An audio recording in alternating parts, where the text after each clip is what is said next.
चलो बच्चों, चलिए प्रश्न को पढ़ते हैं और समझते हैं। एक छात्रावास में 60% छात्र गणित, 40% विज्ञान और 20% दोनों विषय का अध्ययन कर रहे हैं। एक छात्र को यादृच्छा चुना जाता है।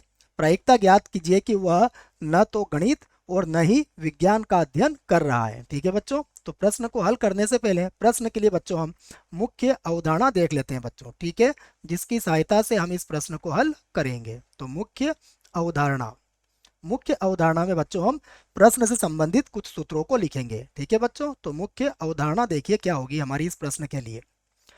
तो बच्चों, सबसे पहले मुख्य अवधारणा में बच्चों हम प्रायिकता के लिए मानक सूत्र लिखेंगे। बच्चों देखो, प्रायिकता का जो मानक सूत्र होता है बच्चों, जो दो घटनाओं के लिए हम प्रयोग में ला सकते हैं, यह होता है P of A union B, जहाँ ए और बी दो घटनाएं होती है। यह बराबर होता है P ऑफ ए प्लस का P ऑफ बी और माइनस का होगा बच्चों P of A intersection B के। ठीक है बच्चों, तो यह हमारे पास एक मानक सूत्र है जो आपको याद रखना है। एक और मुख्य उदाहरण बच्चों हम यहाँ पर लिखना चाहेंगे, जिसकी सहायता से ये सवाल हल होगा बच्चों। ठीक है, तो वह भी मैं लिख देता हूँ। देखो, अब देखो बच्चों, दूसरा हमने समुच्चय में एक नियम है बच्चों, जिसे कहते हैं डी मॉर्गन नियम। वह लिख देता हूं मैं, डी मॉर्गन नियम। ठीक है बच्चों, तो यह भी हम यहाँ पर प्रयोग में लाएंगे बच्चों, डी मॉर्गन नियम। ठीक है बच्चों, देखो डी मॉर्गन नियम क्या होता है बच्चों, यह समुच्चयों पर होता है बच्चों, कि जैसे ए यूनियन बी। ठीक है बच्चों, और हमें इस पूरे का पूरक समुच्चय ज्ञात करना है बच्चों। तो यह बराबर होता है ए इंटरसेक्शन बी का बार। ठीक है ना, दोनों के ए का बार इंटरसेक्शन बी का बार बच्चों। ठीक है, तो यह इसका पहला सूत्र होता है बच्चों। इसी में इसी का दूसरा सूत्र लिख देता हूं बच्चों, कि यदि हमें निकालना है ए इंटरसेक्शन बी और पूरे का बार है बच्चों, तो यह बराबर होता है ए का बार और यूनियन बी का बार। ठीक है बच्चों, तो यह कुछ सूत्र हैं बच्चों, जिसकी सहायता से हम इस प्रश्न को हल करेंगे। आइए बच्चों, प्रश्न को एक बार और पढ़ते हैं। देखो, 60% छात्र क्या है बच्चों, गणित। तो मैं इस बात को मान लेता हूं बच्चों, माना माना माना एक बार और लिख लेते हैं बच्चों, यहां से थोड़ा सा गड़बड़ हो गया है, ये लीजिए।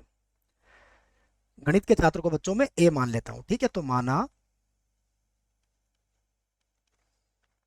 गणित का छात्र, गणित का छात्र होना घटना ए है बच्चों। ठीक है, गणित का छात्र होना क्या मान लिया है मैंने, घटना ए मान लिया है। तथा तथा बच्चों देखो, विज्ञान का छात्र है, तो विज्ञान का छात्र होना, इसको भी मान लेंगे बच्चों। ठीक है, विज्ञान का छात्र होना घटना बी है। ठीक है बच्चों, तो हमने ए और बी इसको मान लिया है। तो अब सुविधा से हम इसकी प्रायिकता ज्ञात कर सकते हैं बच्चों। देखो, तो अब हम देखो क्या लिखेंगे बच्चों।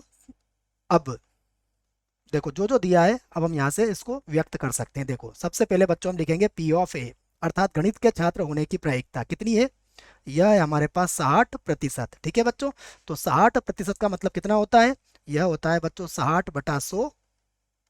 ठीक है बच्चों, हम इसको जीरो से जीरो काट देंगे बच्चों, या फिर 20 के पाड़े से काट दो बच्चों, तो ये हो जाएगा 3 और ये हो जाएगा 5। ठीक है बच्चों, तो पी ऑफ ए का मान कितना आया हमारा, 3/5।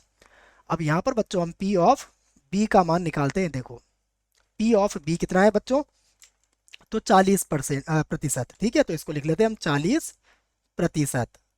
40% का मतलब कितना होगा बच्चों, यह होगा 40/100। इसको भी 20 के पाड़े से काट लो, तो ये बनेगा 2/5। ठीक है, अब देखो, एक और बात कही गई है प्रश्न में। प्रश्न में कहा गया है P of A intersection B. ठीक है बच्चों, तो देखो ए इंटरसेक्शन बी कितना है,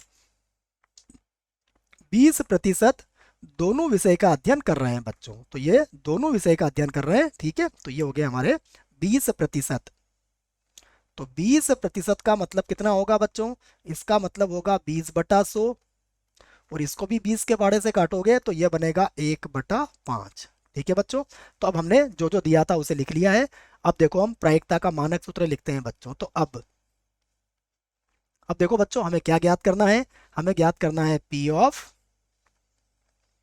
ए नहीं, अर्थात गणित का भी छात्र नहीं है, और बी नहीं।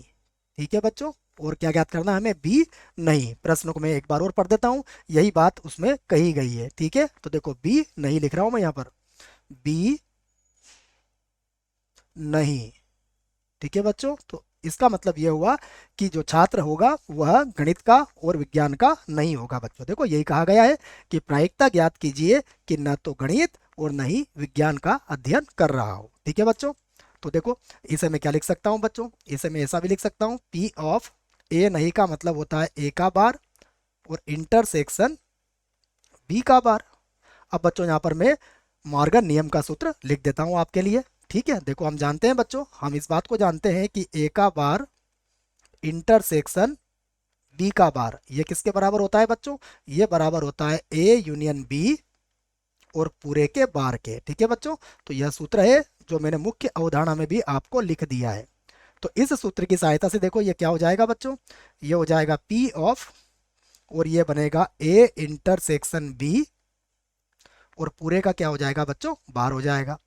तो जब बच्चों ये पूरे के बार हो जाएगा तो ये तो हमारी बन गई है पूरक घटनाएं। तो पूरक घटनाओं का नियम क्या होता है बच्चों? तो पूरक घटनाओं के नियम से एक माइनस इसको लिख लेंगे बच्चों P of A intersection B. ठीक है बच्चों, तो देखो इसको बराबर को यहाँ लगा लेते हैं बच्चों यहाँ पर, और अब हम यहाँ पर मानक सूत्र जो हमने लिखा था उसका प्रयोग यहाँ पर कर सकते हैं। देखो तो मानक सूत्र का बच्चों प्रयोग यहाँ कर लेते हैं। तो देखो अब बराबर कितना आ जाएगा? एक माइनस, अब देखो बच्चों ए इंटरसेक्शन बी है तो यहाँ पर सूत्र क्या बनेगा इसका? यह बनेगा पी ऑफ ए प्लस का पी ऑफ बी, और माइनस का हो जाएगा P of A union B.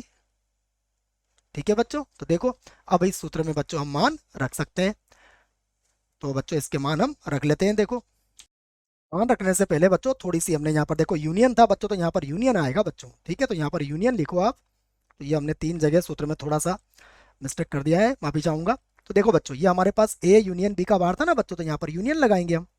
यहाँ पर भी यूनियन होगा बच्चों, और जब यहाँ पर यूनियन होगा तो मानक सूत्र से ये क्या बन जाएगा बच्चों? इंटरसेक्शन बन जाएगा। ठीक है बच्चों, अब हम इसमें मान रख लेते हैं। देखो बच्चों तो बराबर एक माइनस, अब देखो बच्चों पी ऑफ ए का मान हमारे पास कितना है देख लेते हैं हम। तो पी ऑफ ए का मान है बच्चों हमारे पास 3/5, तो ये लिख देता हूँ बच्चों में 3/5। ठीक है बच्चों, उसके बाद पी ऑफ बी का मान कितना होगा बच्चों? यह मान है मेरे पास 2/5। बी का मान, हाँ 2/5 है बच्चों, तो 2/5।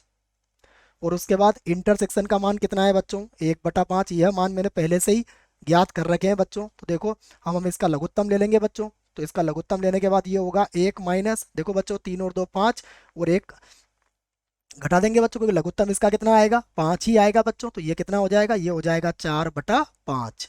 ठीक है बच्चों, एक बार और इसका लघुत्तम ले लेंगे बच्चों, तो ये हो जाएगा 5 में से 4 गया अर्थात 1/5। तो बच्चों ये जो 1/5 प्रायिकता हमारी आई है, यही हमारे प्रश्न का उत्तर है। आशा करता हूँ आपको इस प्रश्न का उत्तर समझ में आया होगा। धन्यवाद।